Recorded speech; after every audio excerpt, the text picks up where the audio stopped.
D'abord, l'édito international sur Europe 1, comme chaque matin. Bonjour Vincent Hervouette. Good morning. Vincent, vous revenez ce matin sur David Cameron, l'ancien Bravo. Premier ministre britannique est de retour au pouvoir. Et oui, il entre dans le nouveau gouvernement de Rishi Sunak. Oui, alors c'est un comeback totalement inattendu et il vaut bien celui des Beatles avec leur nouveau morceau venu d'outre-tombe. On avait quitté David Cameron en 2016 au Parlement, applaudi debout par les députés conservateurs et de nombreux travaillistes. Démission pleine de panache d'un homme désavoué par un référendum. Il était déjà le plus jeune Premier ministre du Royaume. Il entre dans l'histoire comme le Premier ministre du Brexit. En France, on aime les belles défaites et David Cameron, avec sa désinvolture de fils de famille, a été pardonné. Au Royaume-Uni, on préfère ceux qui réussissent.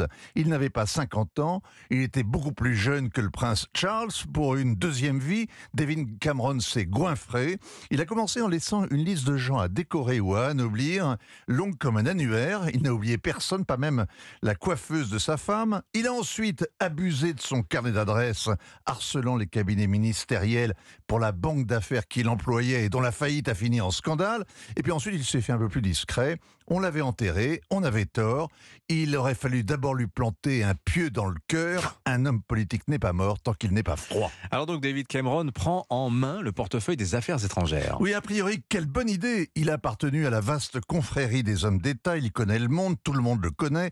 C'est un capital. Avec la Russie en guerre aux portes de l'Europe et le Proche-Orient en ébullition, l'Amérique en campagne, la Chine en embuscade, des otages à Gaza, l'époque réclame des hommes d'expérience. Dehors, c'est la jungle. En France, la Troisième République, la Quatrième, De Gaulle aussi avait confié le Quai d'Orsay à d'anciens premiers ministres. Et depuis 15 ans, c'est plutôt leur pension de famille avec Laurent Fabius, Alain Juppé, Jean-Marc Ayrault. David Cameron, lui, n'est pas en pré-retraite. Et les Britanniques ne regrettent pas le Brexit au point de rembobiner l'histoire et de rendre justice à celui qui les avait mis en garde. Mais Cameron a du métier.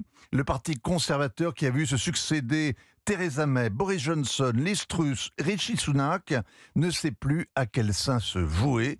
Et surtout, ce retour spectaculaire fait oublier le limogeage de Svela Braverman. Alors, la ministre de l'Intérieur, qui est remplacée donc par son collègue des Affaires étrangères, et c'est celui-là qui abandonne sa place à David Cameron. Alors, Braverman, c'est l'anti-Cameron. Elle n'a pas fait Eton et Oxford. Elle est fille d'immigrés. Elle n'est pas centriste.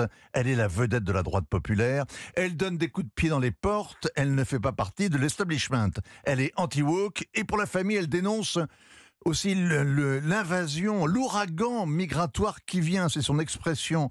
La lutte contre l'immigration clandestine est son cheval de bataille, une vraie politique pénale. Son idée fixe, c'est l'enfant terrible du Parti conservateur.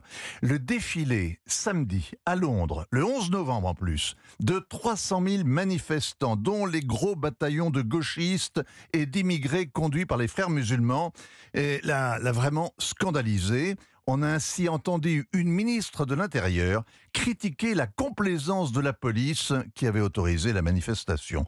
Alors en remplaçant cette fille turbulente par un garçon des beaux quartiers, la droite dure par la droite toute molle, le Parti conservateur court évidemment le risque de perdre l'électorat populaire qu'il avait rallié. Réponse l'an prochain. Mais d'ores et déjà, le comeback de Cameron illustre parfaitement ce que disait Churchill.